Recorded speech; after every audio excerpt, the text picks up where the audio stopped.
This year, we're going to see what Sony is really made of. The PlayStation 4 will launch into the most technologically competitive environment Sony has ever seen. In Gaming Wars, we cover new products for gaming platforms from Nintendo, Microsoft, and Sony, as well as the rise of mobile, computer, and platform gaming. During the CRT age of television, Sony pretty much ruled the high-end television market with its Trinitron tubes during the 70s, 80s, and 90s. Then, LCDs and plasmas took over the living room. And while Sony tried to adapt with its Bravia line of LCD TVs, a year ago Sony threw in the towel and sold its stake in the LCD business to Samsung and Sharp. Now Sony is refocused on strengthening its gaming platform. Let me start by saying that while a lot of people were disappointed that we didn't see a physical product at the launch, there are more important things to consider besides the exterior design of the console. But over half the keynote was trailers. Well, I did feel a little trolled into watching developer This is Killzone Shadowfall. after developer I'm Nate Fox, here to introduce to you Sucker Punch's latest game. after developer Exclusive. It's a game that happens really all in your mind, much more so than on the screen, anyway. talk about their upcoming games. But Sony's strength has always come from its support of its game developers, and every Sony executive made it a point to highlight the advantages of the PS4 for developers. Allowing developers to explore new business models that offer more flexibility, including episodic and free-to-play. We knew we would need to design to the dreams and ambitions of the developers who create the content that game players crave. And their comments were invaluable in crafting these system specs. In PlayStation 4, a platform by game creators for game creators. So even though we didn't see an actual PS4, we did learn what will be at the heart and soul of the new PlayStation 4 platform. First, they started out by acknowledging the tough reality of Sony's position compared to the previous launches. While we once had changed the gaming landscape, now the consumer was changing us. But then he laid out the focus of the new platform. The living room is no longer the center of the PlayStation ecosystem, the gamer is. While I'll probably make a Chip Wars episode once we get the final specs of the new processor, let me just say this. As I said in Gaming Wars 7, the new PS4 may not have native backwards compatibility with PS3 games because of the switch to the x86 platform. Although PS3 titles aren't natively supported on the PS4, the technology is so advanced that someday we could easily put PS1, PS2, PS3, and the PS Mobile games on any device. By ditching the PowerPC architecture, Sony is opening up its platform to a wider range of multi-threaded games. Remember, developers were really frustrated at how hard it was to make games for the previous Cell processor. I'm proud of what we accomplished with Cell on PlayStation 3, but at the same time, the need to radically customize technology can interfere with the design innovation that's so central to game creation. Now, it should be much easier, resulting in more powerful games that can do things like this. This next live demo is a million-object physics simulation from Havoc. This is primarily running on the GPU, not the CPU.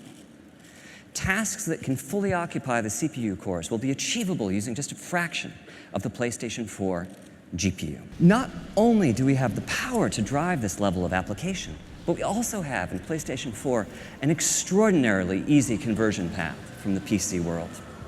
And in terms of hardware, this impressed me the most. And for system memory, I'm proud to announce that we are equipping the system with 8 gigabytes of high-speed unified memory, GDDR5, the type of memory typically reserved for top-of-the-line, high-end graphics cards. This gives us 176 gigabytes per second of bandwidth. So now the PS4 console will have the computational legroom to do things like The hardware supports suspending and resuming of play sessions. Just hit the power button and the system enters a low power state with the play session preserved in RAM.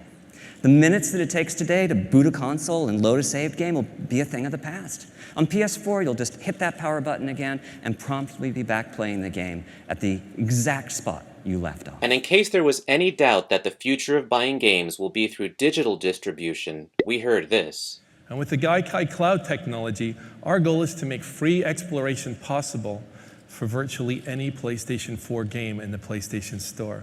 You can simply press the X button to hop in and start playing the game. As a result, it's possible to download or update games in the background, or even with the main power off. When you purchase a title, you download just a fraction of the data and begin playing. The rest of the data is downloaded in the background as you continue to play the game. And we also found out about the new input peripherals. Finally, we added a few new features. A touchpad as a new form of input, a share button and a headphone jack to enhance social interactions, and a light pad as a a light bar as a simpler, more friendly way to identify players. And this new controller was designed in tandem with a second peripheral, a stereo camera that can sense the depth of the environment in front of it and track the 3D position of the controller via its light bar. While hardware is important in trying to figure out what kinds of new games developers can make, the killer feature that might help grow the gaming market for Sony is the PS4's integration with social networks. Social play is so important to PlayStation 4 that we've added in hardware to support it in the form of dedicated, always-on video compression and decompression systems. It enables seamless uploadings of recordings of gameplay. Just hit the share button on the controller, scan through the last few minutes of gameplay, pick a portion, tag it, and return to your game. The video will upload as you continue play. Our goal is to make the sharing of video as popular in the PlayStation 4 generation as the sharing of screenshots is today. With that one button, you can broadcast from your game live, 100% real time, to your friends. It's an incredible innovation and something that has never been possible on console before. You can browse live game video of what your friends are doing at that exact moment, or spectate the gameplay of a famous person within your gaming universe. You can even see that your friend is in trouble and reach out through the network to take over the controller and assist them through some difficult portion of the game. But what does all this sharing mean for Sony? Most of the new social dimension to PlayStation 4 will be interacting with friends using real names and profile pictures, most likely seeded from your existing social network. Our vision is to create the first social gaming network with meaning. And Sony is developing a new PlayStation app that will let you share gameplay with spectators and buy games from your Android or iOS device and download them to your PS4 in the background.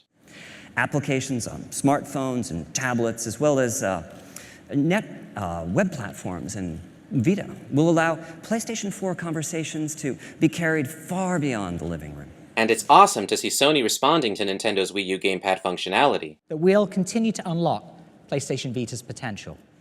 For example, say you're in the middle of an epic battle on PS4, but your kids have just taken over the living room. What do? Well, it's easy. You just use Remote Play to transfer the game over to your PS Vita. So to make Remote Play between the PS4 and the PS Vita feel good, we've dramatically reduced transmission times so the gameplay is snappy and immediate. We've accomplished this by integrating some of the Gaikai technology into the PS4 system architecture that essentially turns it into a game server, and the PS Vita becomes a client with remarkably fast connection speeds. And Sony didn't forget about the TV wars. PlayStation gamers love all forms of entertainment, including watching movies, watching TV shows, listening to music. So PlayStation Network will have services including Sony's own Video Unlimited and Music Unlimited. And we're working with leading services like Netflix, Amazon Instant Video, and other media services to have them on the platform.